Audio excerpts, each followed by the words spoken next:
Story की शुरुआत होती है अलेक्जेंडर द ग्रेट की मकबरे से, जहाँ पर मार्क स्पेक्टर को आर्थर हैरो की तरफ से गोली लग जाता है और अब आमिट की उसामती लेने के लिए आर्थर के लोग आ जाते हैं और उसके जैकेट से आमिट की उसामती लेके आर्थर को दे देता है। उसके बाद आर्थर अपनी छड़ी को हाथ में उठाता है और आमिट की उसामती के पास लाता है। उसके छड़ी बेहतरीन तरीके से इवॉल्व होती है जैसे कि उसके असली रूप में आमिट इस्तेमाल करता था। उसका 2 मगरमच्छ के सर के जगह एक मगरमच्छ की सर आ जाता है। इसके बाद वो आमिट को पूरी तरीके से रिहा करने के लिए गीज़ा के सबसे ऊंचे पिरामिड के पास जाने के लिए निकल जाता है और दूसरी तरफ हम देखते हैं उस स्कैरब को मार्क की सीने के ऊपर छोड़ के वो चला जाता है क्योंकि अब आर्थर को उसी स्कैरब को कोई ज़रूरत नहीं थी। तो दूर खड़े लैला सब देखता है और उसके पास आके रोती है। उसके बाद लैला आर्थर से बदला लेने के लिए वो स्कैरब उठाती है और वहाँ से निकल जाती है। यहाँ पर सीन चेंज होती है और हम लोग देख सकते हैं रास्ते में ज़्यादा टाइम आर्थर को आर्मी के फोर्स पकड़ लेता है, लेकिन अब आर्थर को कौन ही पकड़ सकता है। वो अपनी आमिट की छड़ी निकालता है और एक ही झटके में सारे के सारे आर्मी के जवानों को धूल में मिला देता है और उनमें से बस एक ही जिंदा रह जाता है क्योंकि उसने ज़िंदगी में कभी कोई बुरा काम नहीं किया और जिन्होंने किया या करने वाले वो सब के सब धूल में बदल जाता है। सबको ख़त्म करने के बाद आर्थर दूर खड़े अपने कल्ट मेंबर को रास्ते के ऊपर से लाशें हटाने के लिए बोलता है। तब लैला भी ये सब देखता है और आर्थर को मारने के लिए गाड़ी से उतरती है और अपने पॉकेट नाइफ को हाथ में लेके दाबे पाव आगे बढ़ता है। लेकिन तभी उन मुर्दों में से एक मुर्दा बोल उठता है, मैं टोरेटो, मैं इसके शरीर से तुम्हारे साथ बातें करने के लिए यहाँ पर आया हूँ। मुझे पता है तुम आमिट और आर्थर से अकेले सामना करने वाले हो, लेकिन तुम्हें अकेले नहीं कर सकते। इसके लिए तुम्हें मार्क स्पेक्टर और खुंश की ज़रूरत होगी।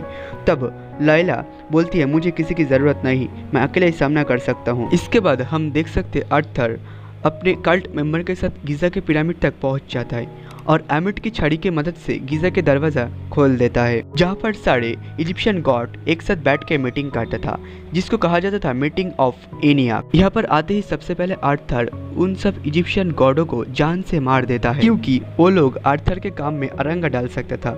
और इसके बाद आमिट की उस शक्ति को तोड़ के आर्थर आमिट को रिहा कर देता है, जहाँ पर हम देख पाते एक बहुत ही बड़ी मगरमच्छ जैसी आकृति और इसके नाम ही था आमिट।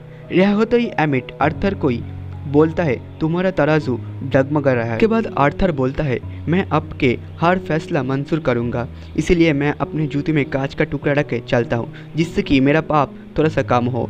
ये सब बातें सुनने के बाद और 2000 सालों के बाद रिहा करने के लिए आमिट आर्थर के मौत टाल देता है और उसे अपनी अवतार बना लेता है। इन बीच लैला उन 10 बड़े इजिप्शियन गॉड में से खुंशु की शक्ति को निकल कर तोड़ देता है। तोड़ने के बाद खुंशु आज़ाद हो जाता है।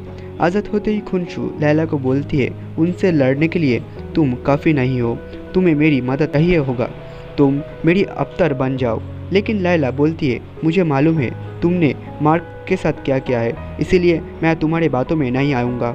और अब खुंशु को खुद लड़ने के सिवा और कोई चारा नहीं था, इसीलिए वो खुद जाके आमिट से लड़ पड़ता है। सीन शिफ्ट होती है और हमें दिखाया जाता है देवों का मैदान, जहाँ पर मार्क स्पेक्टर अपनी एक शांति भरी जिंदगी गुजर रहा था, लेकिन उसे इस बात की भी दुख था स्टीवन ग्रांट नाम के उसी की दूसरी शख्सियत वो अब उसके साथ नहीं था। मार्क ने अपनी आंखों से स्टीवन को मिट्टी के पुतले में बदलते देखा था, इसीलिए वो अब टूरट्स को बोलते हैं, मुझे फिर से मृत्युलोक में जाना है और जाकर स्टीवन को बचाना है। इसके साथ मार्क और बोलता है, स्टीवन ही है वो ताकत, वो सुपर पावर जो मुझे आमिट से लड़ने के लिए ताकत देता है। टूरट उसे बोलता है, ये संभव नहीं, तुम एक बार मृत्युलोक में जाते हो तो लौट के नहीं आ पाओगे। लेकिन मार्क को दिमाग में तो स्टीवन को बचाने की चूल मची थी, इसीलिए वो स्टीवन को बचाने के लिए मृत्युलोक में चला जाता है। वहाँ पर जाते ही मार्क को स्टीवन मिल जाता है और उसके साथ दुख भरी बातें करता है, बोलता है, तुम मेरी ताकत हो। ये सब बोलने के बाद ही मार्क मिट्टी के पुतले में बदलना शुरू हो जाता है। पूरी तरीके से मिट्टी के पुतले में बदलने से पहले मार्क अपने हाथ जब स्टीवन के हाथों में रखता है तब होती है चमत्कार, दोनों ठीक हो जाता है और मृत्युलोक का दरवाज़ा खुल जाता है और दोनों फिर से मार्क स्पेक्टर की इंसानी बड़ी शरीर में जिंदा हो जाता है। जिसके बाद होती है एक खतरनाक सी फाइट सीन, जहां एक तरफ मार्क स्पेक्टर आर्थर को रोकने जाता है और दूसरी तरफ एमिट बहुत सारे आत्मा निगलने के बाद अब उसका आकार बहुत बड़ी हो जाती है और खुनशु भी अपना आकार बड़ी करके एमिट को रोकने जाता है। लेकिन कहीं ना कहीं एमिट अब उन लोगों से जीतने लगती है।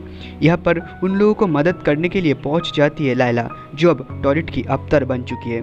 इसको न्यू पंख और न्यू कॉस्ट्यूम आ चुकी है। लेकिन सच बोलो तो मुझे उसका कॉस्ट्यूम काफी हद तक वंडर वुमन की तरह लग रही थी, जहाँ पर एक तरफ आर्थर हैरो और उसके कल्ट मेंबर के साथ लड़ रहे थे लैला, स्टीवन और मार्क। उसी टाइम एमिट के साथ लड़ रहा था खोनशु। इसके बाद एक टाइम आता है जहाँ पर आर्थर हैरोस और उसके कल्ट मेंबर लैला और मार्क के ऊपर भारी पड़ते हैं। तब मार्क को एक ब्लैकआउट आता है। फिर जब ब्लैकआउट छोड़ते हैं सब हम देखते हैं आर्थर नीचे मिट्टी में गिरा है और लैला उसे बोलते हैं मार्क तुमने एक क्या किया। उसके बाद एक टाइम आता है जहाँ पर उन लोगों को पता चलता है एमिट को पूरी तरीके से खत्म करने के लिए उसे एक इंसानी शरीर में डालना होगा, तभी जाके एमिट को पूरी तरीके से खत्म कर सकते हैं। वो लोग अब आर्थर को वही मीटिंग ऑफ इनिया के बीच में लाते हैं और इजिप्शियन चैंटिंग की मदद से एमिट को आर्थर के बॉडी में कैद कर देता है। अब समय होता है आर्थर को खत्म करने का, क्योंकि आर्थर खत्म हो गया तो एमिट भी खत्म हो जाएगा। मगर लैला उसे ऐसा करने के लिए रोक देता है और उसे बोलते हैं अगर तुम इसे मार दोगे तो तुम में अच्छा या बुरा इन दोनों में से कुछ फर्क नहीं रहेगा। ये सब सुन के मार्क उसे नहीं मारता और मार्क खोनशु को बोलता है